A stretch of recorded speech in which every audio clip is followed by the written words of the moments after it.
Raqqa is a large and independent country, divided in two by the Shadow Canyon, through which no one dares to pass. Legend has it that only a sun summoner can free the place, but no one believes she exists. Cartographer Alina and her friends assemble a posse that gathers near the canyon to draw a diagram of it.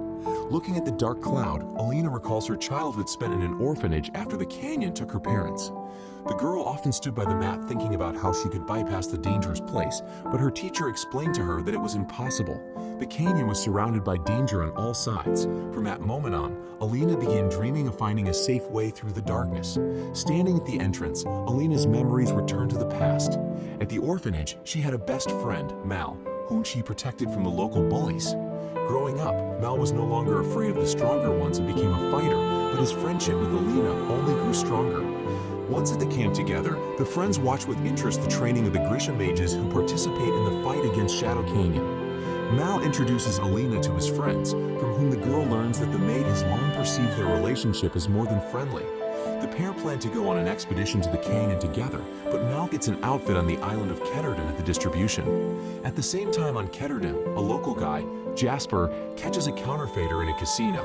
The guy's landlord, Kazbrecker, is also dealing with criminal elements. The petty thief offers him a stolen painting of a canyon. Locked in a room, Kaz meets another criminal girlfriend, Anij. The girl tells her boss about a customer who is willing to pay $1 million to someone willing to cross the canyon and deliver some goods. Kaz realizes that this is a huge risk, but he decides to consider the offer nonetheless. It's not easy for Alina to live in the camp. The Shuhan girl is constantly sent to the back of the crew wherever she is. Trying to help his friend, Mal steals a vase of fruit for her, but he is caught by Zoya, a squaller in the Grisha squad. The enchantress offers to spend the night with the boy, but he escapes, citing that he is not supposed to do that. Mal brings his girlfriend the loot, and the pair talk at length about the canyon. The boy is upset that he won't get to the mysterious place with the group, but he's not going to disobey orders. Kaz and Einij go round all the traders, smugglers, and trackers in the city, hoping to find the safest route, but all say with one voice that there is no such route.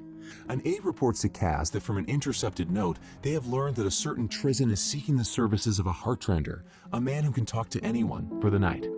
Kaz plans to deliver the Heartrender to Trizin, and with his help find out about a shortcut, but the assistant adds that Pekka Rollins also knows about it, who just happens to be visiting his old friend, the owner of a gambling club.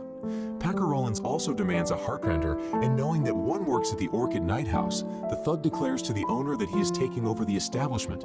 General Kerrigan arrives at the camp. The commotion begins and Mal receives orders to prepare for the march to Ketterdam through the canyon. Worried about her friend, Alina recalls their childhood as usual, and to save him from imminent death, the girl hurries to burn important maps of the canyon. And so the cartographers find themselves on a ship to go to the very depths of the dangerous place and recreate the maps. Seeing her friend on deck, Mal orders her to pretend to be sick and stay, but the girl refuses to part with her close friend. The soldiers are instructed, and the Grisha begin fanning their sails, expecting to pass quickly through the black fog. Once inside the cloud, the crew almost immediately hears the howls of the Valkra, the canyon's most dangerous predators. Out of fright, one of the soldiers disrupts their orders and lights a lantern, turning into prey for the monster in the same second. Chaos ensues on the ship as the Valkras grab the crew members and carry them far away from the ship. Someone is frightened so badly that he himself jumps off the deck, also saying goodbye to his life. Alina sees one of the monsters raise a Mal up.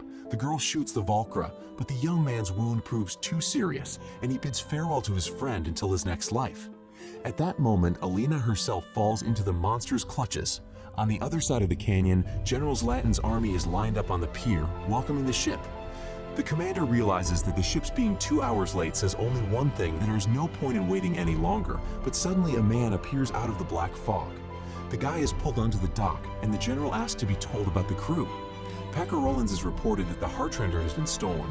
The girl at this point asks Brecker to bring her back to Orchid, but Kaz assures the blonde that it is too dangerous for her. Kaz brings the girl to Trizin, and in return for the favor, he asks for a job and to send him to the other side. The old man promises to think about it, but in the meantime he takes the company downstairs, where Alexei Stepanov, a guy who crossed the canyon on foot 3 weeks ago, sits tied to a chair.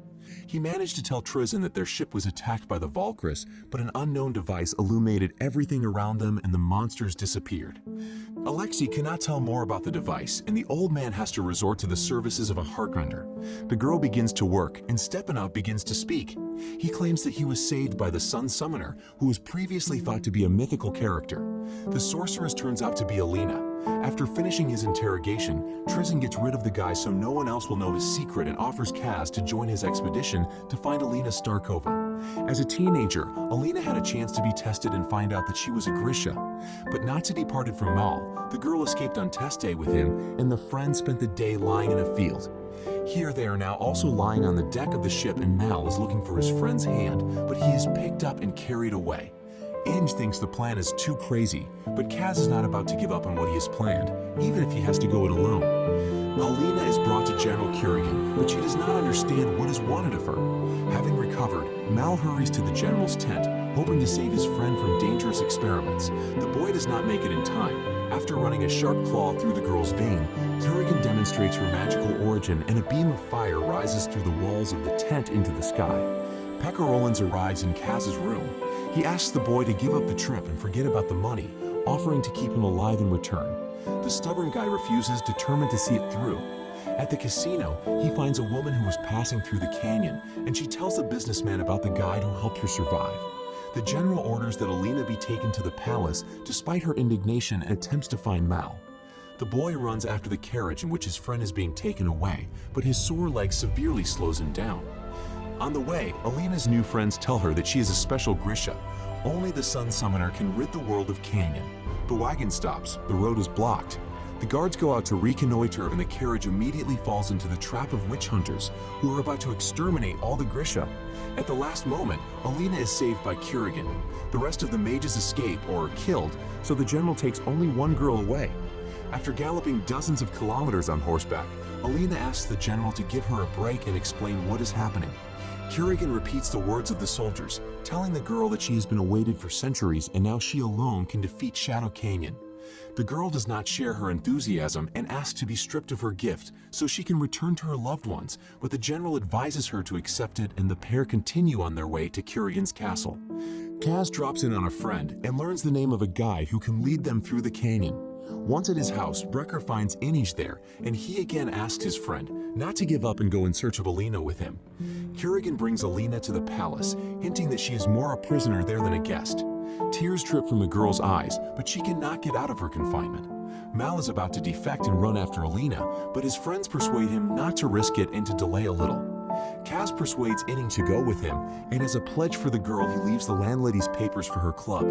The landlady agrees to the terms, hoping the guy will break them and she will take the casino. Despite the distance, Alina and Mal think of each other, hoping to meet. Alina's morning in her new home begins with a retinue of servants who treat her like a princess and prepare the girl to meet King Peter. At this time, Kaz's carriage arrives at the castle. He plans to kidnap Alina in order to cross the canyon safely, and Nana must help him in this, but hunters break into the witch's room, and the girl is kidnapped. Kaz is not ready to stop halfway.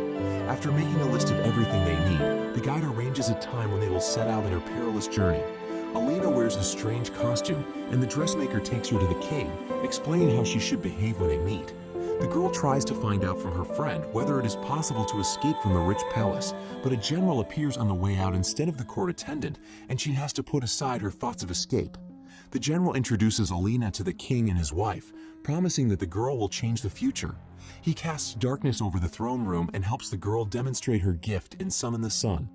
Kurgan promises the king that he will soon train the Sun Summoner and she will be ready to free the canyon. Nana finds herself on a ship among other Grisha prisoners awaiting her trial. The guide leads the travelers into a black cloud of smoke, warning them of the danger. He locks them in a huge iron car, and the company begins their journey. Alina is brought to her first combat training class. The old teacher asks the spellcaster to show what she can do, and the girl, remembering all the lessons Mal gave her, takes to the battlefield. But this is not enough, and Zoya defeats her opponent with the first blow. The girl settles into the palace. Finding a large library, she enjoys studying ancient books and meets the spiritual mentor of the king, who helps her understand the legends. Alina's next teacher is an old witch who lives in a cave. She hints to the girl that her talent means nothing without General Kurgan, and she should return after she believes in her own destiny. The conductor's car accelerates, and midway he admits that the rails only go to the middle of the track. Beyond that, they'll have to accelerate and jump the span to avoid becoming a victim of the Valkyra, but the monster seems to notice the uninvited guests. Over dinner, Alina hears the sad news from the army, and those gathered don't understand why the girl is chilling when she should be training tirelessly to destroy the canyon. The Valkyra surround the car, and the guide admits that things aren't going according to plan. Fortunately, the brave Jasper is in the company and destroys the monsters, and the group makes it out of the darkness alive.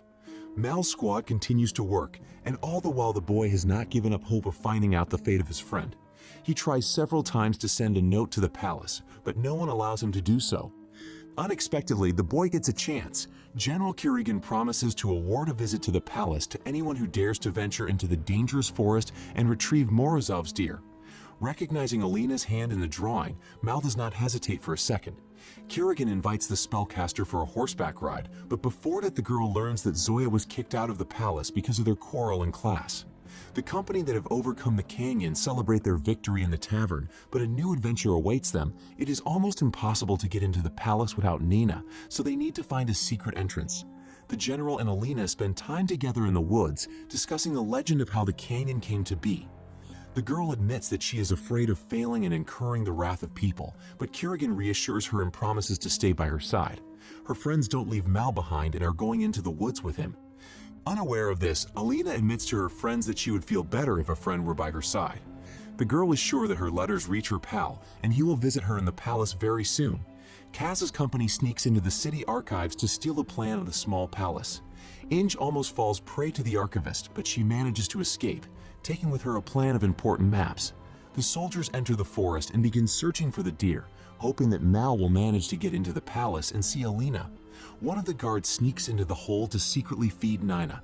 The witch realizes that the boy wants something from her, and she turns out to be right. The hunter asks for more details about how she became a Grisha.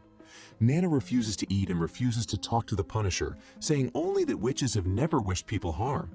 The conduit finds a way into the palace. By sending a circus performer on sick leave, he offers Annie to take his place. Alina learns to control the sun, but so far she is far from perfect, and the old witch scolds the girl for being lazy. Out of spite, Grisha manages to create a fireball and travels to the orphanage. The day she is tested, she remembers that she was tested for her abilities after all, but the girl manages to cheat the commission by stifling her pain. At night, Alina can't sleep, so she goes to the general's living room. Looking at the map, Kirigan talks about how many people he had to bury because of the canyon, and from the man's anger, darkness thickens around him.